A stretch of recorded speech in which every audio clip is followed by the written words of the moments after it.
Yo, what up? We're back, and we're going to be breaking down the Dana White Contender Series Week 7. So, last week we hit the part of the week. We hit the most confident pick for the Dana White Contender Series. So, hopefully we do that again this week. We did okay overall on our bets last week on the picks that I gave you. We hit the most confident pick on UFC on ESPN 5. We hit the new prop of the week that I did. We hit the Dana White Contender Series parlay. But, unfortunately, we couldn't finish it off 4 for 4 on the parlay of the week for UFC on ESPN 5, but hopefully we'll be able to do that this week. But we're going to jump right into the breakdown for this card, and it's Dwight Joseph. Or first off, make sure to comment, like, subscribe on the video. But the first fight of the night's Dwight Joseph taking on Perrin. Both these guys, they train out of pretty good gyms, Team Alpha Male, Team Sit-Yadong. And Joseph, he's 9-1, but hasn't really fought very stiff competition. His last 2 wins were versus a guy who's 2-7 and another guy who's 5-9. And Perrin, he's won 5 fights overall in a row, and he's 8-3. He's fighting out of, like I said, Team Sit-Yadong in Boston, and they've actually had quite a few people on this Contender Series show. And I can't remember if they've done well or not. But I know that they've had a few people from their team fight. But this dude, Dwight Joseph, man, he's super athletic. He's fast as lightning, packs big power. And his athleticism to me could also kind of be a detriment because he's a southpaw. He throws fast, straight punches, head kicks, really nice hooks as well. Fast inside leg, body, head kicks. But, he's willing to trade in the pocket. He really relies on his speed a lot. And, he doesn't move his head. He gets tagged clean sometimes, and he doesn't set up his kicks well. They can get jammed, and he throws them from too close. He can get taken down off them. He likes to wrestle, and he has pretty good takedowns. And in top position, he's good at working his side control. He'll get the crucifix position from there, land elbows. He throws a lot of short elbows, and he can get some damage off with those short elbows for sure, but he doesn't have a lot of huge finishing power damage on top usually with ground and pound unless... sometimes he does, but it's usually against much lesser competition. And he's gotten a bit better at finishing on the ground lately. He's gotten back-to-back rear naked chokes. His takedown defense and cardio, to me, though, is a bit questionable. He seems to start out very fast, and if he can get takedowns, he's going to dominate the fight. But if it stays standing, he gets a little bit tired. He'll start to back up a lot, be defensive. And when he gets taken down, he doesn't show much off of his back. He seems to kind of just wait for a time to explode back to his feet. But he is willing to take risks because he's good in scrambles. He'll jump on guillotines. In his one loss, though, he was out-grappled by Terrence Almond, a fighter on the regional scene. And he has 3 knockouts, 3 submissions. But I like Dwight. He comes out hard, and Perrin is going to look to take him down, I think. And I think Joseph can't be so wild. He needs to stuff the takedowns, try to make the cage small, force Perrin to brawl, and just maybe try to take him down himself. But I think Perrin is the better grappler, though, in my opinion, when you put in the jiu-jitsu. But Perrin, he's a pretty fluid striker. He switches stances. He definitely is a pressure fighter. He puts good pressure on opponents. Wide stance. He'll move in and out pretty quickly. Very fast 1-2s. And he ends combinations with head kicks.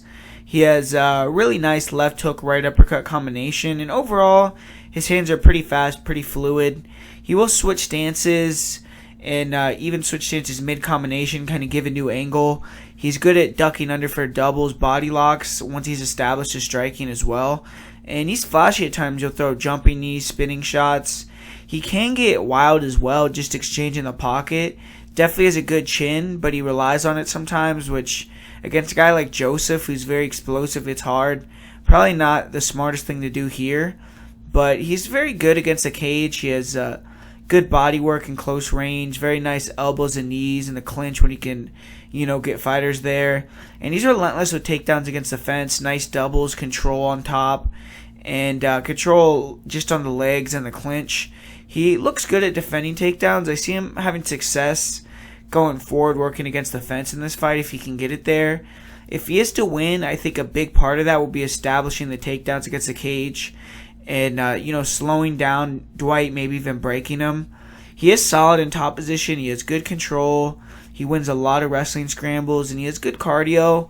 He breaks opponents by staying on them, and his main submission is the rear naked choke. He has decent back takes. He has 3 rear naked choke victories overall. He doesn't have big power, only 2 TKOs, and he's never been finished by strikes, but he has 1 guillotine loss, and he's lost by split decision twice.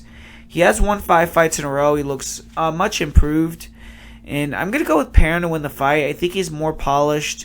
I think he's going to make Dwight work, get takedowns, wear on him. And in a recent fight, Joseph fought against William Joplin, who was 18-15. Joplin was able to take his back, attack with rear naked chokes, was winning the grappling, and it looked like he was winning the fight. But the fight was odd because it was raining in the middle of the fight, and it got stopped because of lightning.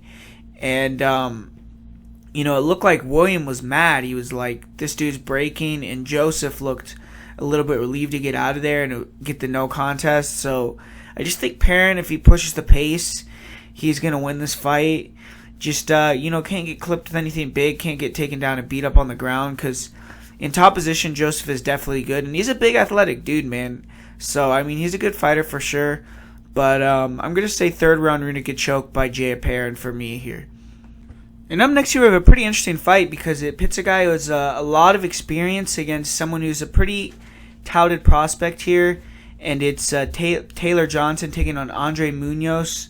And Munez, he's 17-4. He's, like I said, much more experienced than Taylor Johnson, who's 5-0, and he's already won on the Dana White Contender Series before as well. So he has experience even on the show that Taylor Johnson doesn't have. And that fight was a year ago, and he hasn't fought since. So he's going to be coming in here off a pretty long layoff. But Munez is a jiu-jitsu black belt. He actively participates even still in IBJJF competitions. And this is going to be a contrast of styles because Johnson's going to want to get it to the ground, uses ground and pound, and Munoz is super aggressive with his jiu-jitsu. He'll jump on guillotines, he has nasty arm bars, and he locks up submissions very quickly. And he's very aggressive standing, also long reach. There's these wide hooks in combination, big kicks. And, all these jiu-jitsu guys, they usually have all these real good kicks because they have good leg dexterity. So he can throw kicks to all parts of the body. And he's real reckless with his striking, though. He's very hittable. And all of his losses are via KO, TKO. He really is mainly a grappler. And he'll get on the legs against a cage. He has decent body locks, double legs. And his wrestling is relentless, but not very good. He gets reversed at times, mounted, and he can be taken down himself. I don't see him getting any takedowns versus a college wrestler like Johnson. And on top, Munoz will hang out in opponent's guards. He isn't super active at times, but he does a good job of attacking with the arm triangle from top position. He has good control, but he's much better off his back, in my opinion, than he is on top. He moves very well on bottom. Very hard to control there, and even when he's mounted, he's good at, quickly recovering guard, attacking the legs, creating a sweep, and he has good triangles, arm bars.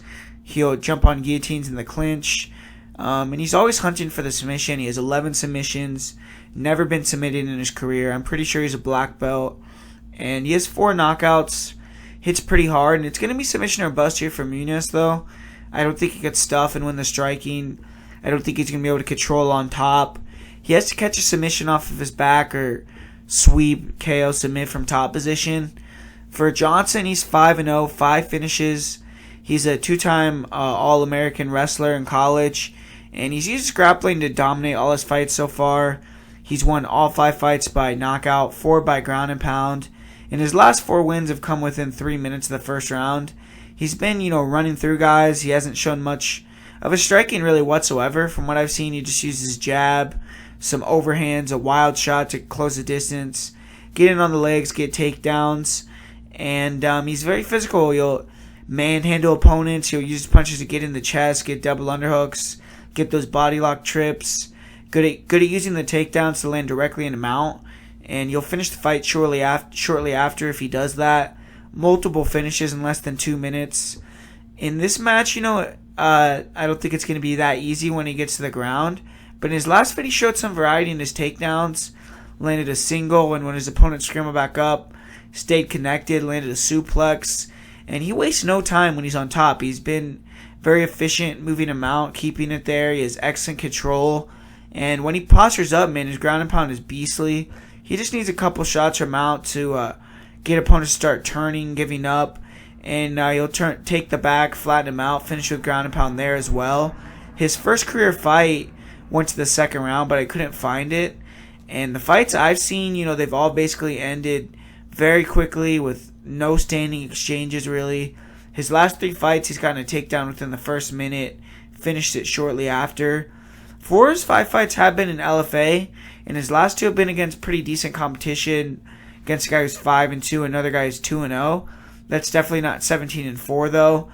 But Johnson needs to be careful in this fight. Respect the submissions in the clinch and top position. Stay out of the guard as much as possible. And Munoz gave them out right away multiple times in his last fight.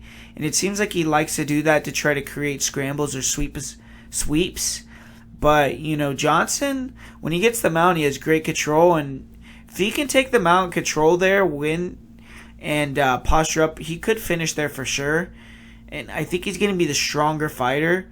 This is an interesting close fight because I think Johnson is more athletic. It's going to control where the fight takes place easily. Once he gets it there, it's going to be interesting to see if he can avoid the guard, use his pressure, his ground and pound to negate the jiu-jitsu. Also, Johnson can control on top, but is threatened with submissions or can't finish. How is he going to come out for the later rounds? We haven't really seen that from him. But I don't think we're going to see much range striking here. Both guys kind of crash the distance. And the only way I think we would is if Johnson has good striking skills. He hasn't needed to show yet, and he just decides to keep it standing. But, we'll see. I just have to trust Johnson here due to Munoz being finished 4 times by KO. I think Johnson's going to lay it to ground and pound at some point, rock Munoz, and I think he's going to be the one always in top position. And I'm going to say he takes him out. Late first round ground and pound finish here for Taylor Johnson. Next fight on the card here, we have Herbert Burns, the little brother of Gilbert Burns, and he's going to be facing a OG veteran in Derek Minner. And Burns, he only has 10 fights, while Minner has over 30, so it's an interesting matchup here. Herbert Burns, he's the main jiu-jitsu instructor at Combat Club, trains with his brother, all those beasts over there at Hard Knocks 365, so his jiu-jitsu's serious, and he's getting real good training, real good looks, good coaching, and he's been fighting in one championship, and he's fought some very tough competition. He's also fought in Titan FC, and he's fought some strong Russian fighters, coming off a win in Titan over Dana White Contender Series veteran Luis Gomez, who has a win over Sadiq Yusuf. And Burns is a decent striker. He has fast hand speed, hence his nickname, The Blaze. Good 1-2s, good leg kicks, good body kicks. He'll throw jab, right hook combos. And he isn't the typical jiu-jitsu fighter. He doesn't panic when he's hit. His defense is not very good, though. He holds his hands low, doesn't move his head, and he gets hit a lot, far too often. He has a good chin, though. He wears the shots well. We usually continue to come forward. And he will sometimes just flop to his back when opponents pressure and try to work from his guard. His striking isn't bad, but obviously not a strong suit. He's no finishes via KO TKO. Never been finished in his career, though, that's pretty good. And he has good cardio. He keeps the pressure well. And his bread and butter is his jiu-jitsu. He's a submission specialist. He's has 6 of his 8 wins via submission. And in his last match, he got a good double leg, very quickly took the back, got the rear naked choke, and made quick work of Luis Gomez. His double legs are pretty good, man. He has decent body locks as well.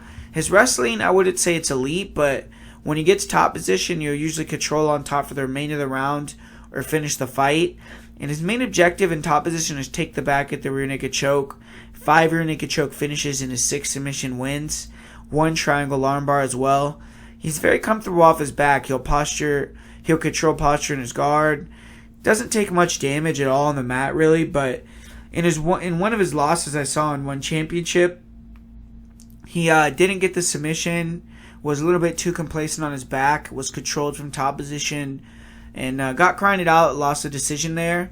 When his opponents get side control, he didn't really do anything. He was just kind of laying flat on his back. He will create very good scrambles, when his opponents go to mount or something like that. He'll attack the legs, when they try to pass out of half guard. He has good butterflies. But, he's fought good competition. He's tested himself outside of the UFC, and he does have good cardio. He's improving his offensive wrestling. Needs to be aggressive here, get this fight to the mat in top position, and he should be able to finish it. For Derek Minner, 22-9, he's very experienced. Coming off a win over a UFC veteran, Clay Collard, and he's trading wins and losses in his last 6 fights. So it's kind of odd the UFC is giving him this opportunity now, but looks to be kind of a tailor-made matchup for Burns, in my opinion, man. On the feet, he has good kicks, good front kicks to the body, heavy low kicks. But I feel fighters that will give Burns trouble are fighters with good hands.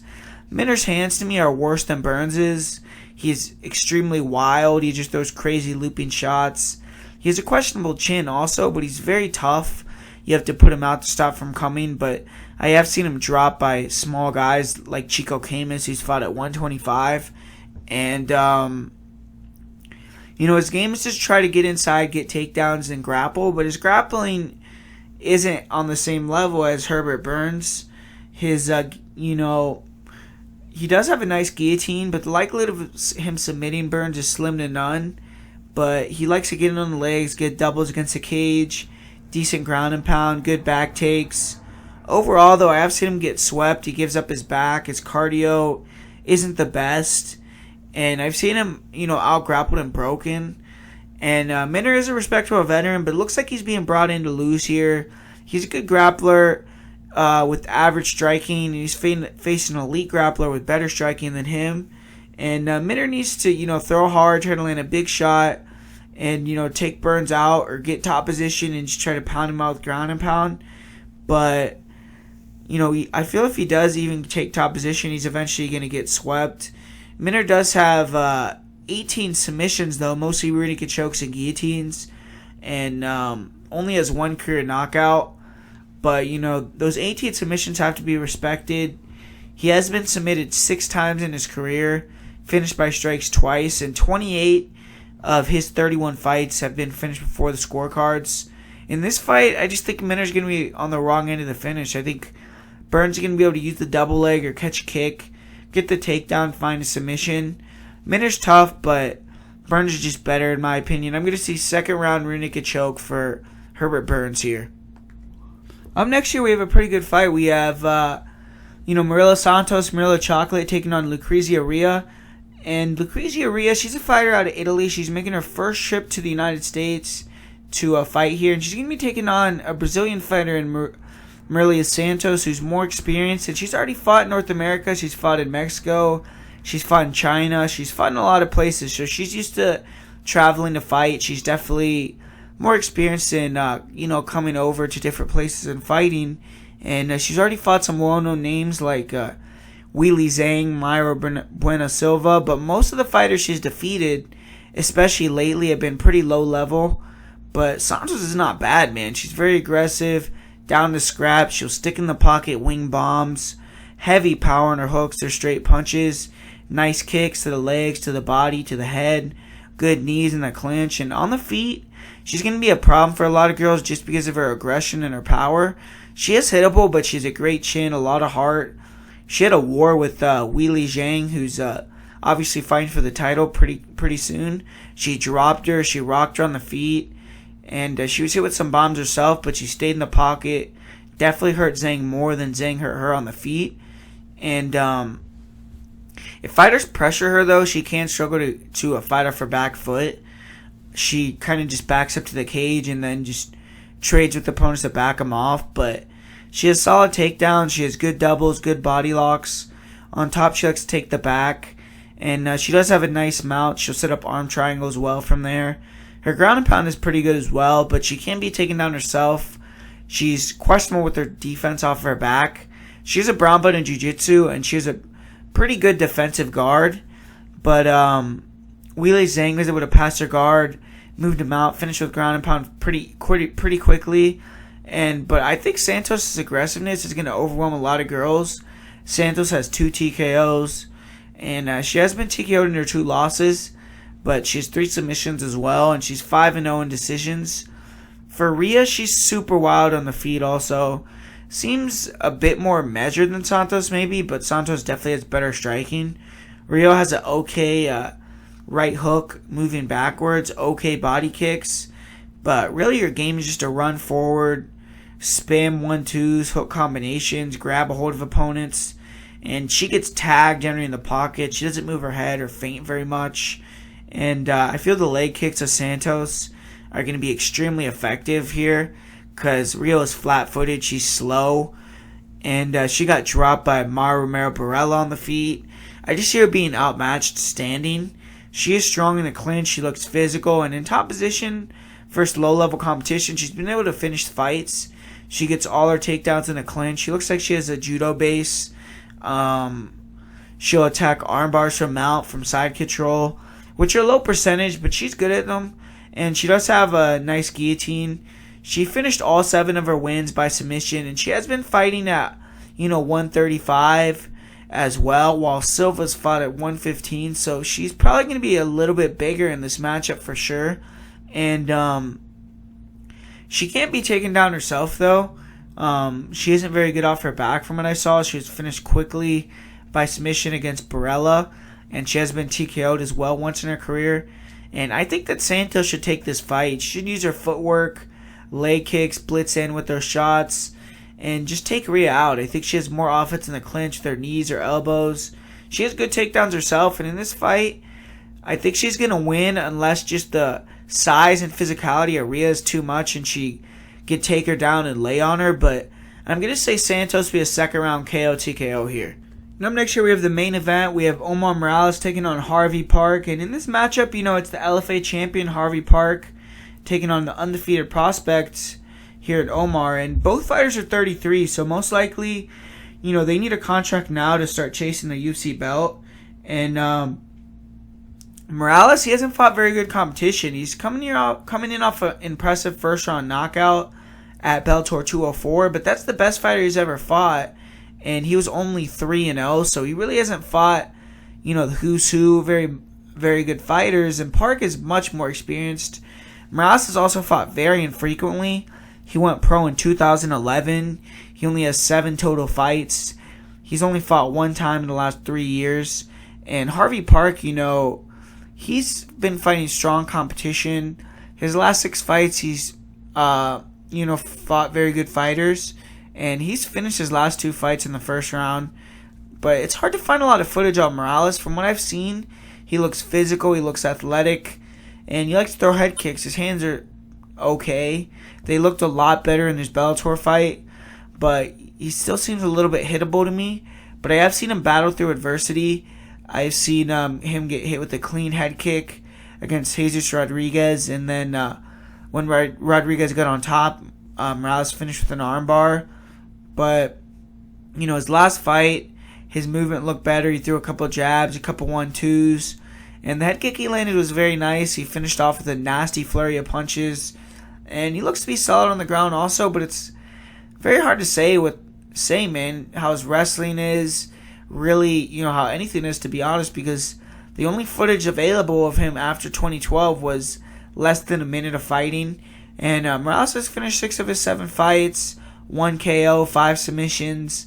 Harvey Park, man, he's very smooth, composed striker. Usually takes his time early on, gets reads. He'll get hit a bit, but then he'll start coming forward, putting his offense together. He'll break opponents down. He'll attack all parts of the body.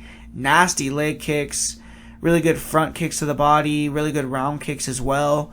Really nice straight punches, uppercuts. Good hand speed, he picks his shots so he'll attack the body. He'll throw really nice Superman punches, spinning kicks. And he has excellent forward pressure, great composure. He'll eat shots, just walk forward, no expression. And he just wears opponents down. He has great cardio. He'll talk to opponents, he'll goad them into wars. Good takedown defense, nice body locks himself. And he'll reverse takedowns and take top position.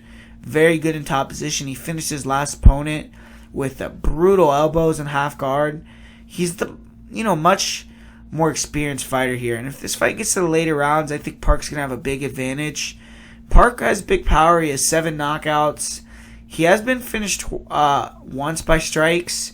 And he has 4 submissions. He has good rear naked chokes. Finished 11 of his 12 wins. And Park should win this fight, man. I mean, he's the guy who's dedicated more of his life to this. He's been competing with much higher competition, much more often. A loss here for Park would be devastating for his career, in my opinion.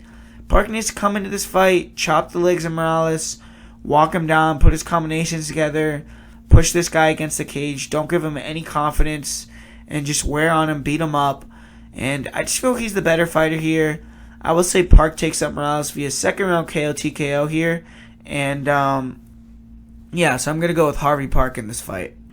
And for the parlay of the week here for this week, I'm going to say to do a parlay with Harvey Park and Herbert Burns. And for the most confident pick of the week, it's going to be Herbert Burns to get the win here.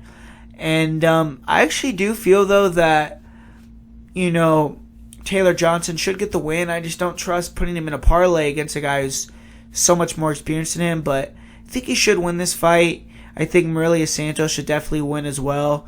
It's just the size advantage that has me a little bit worried there, but I mean, she gave Zhang a war, man. They went back and forth in their fight.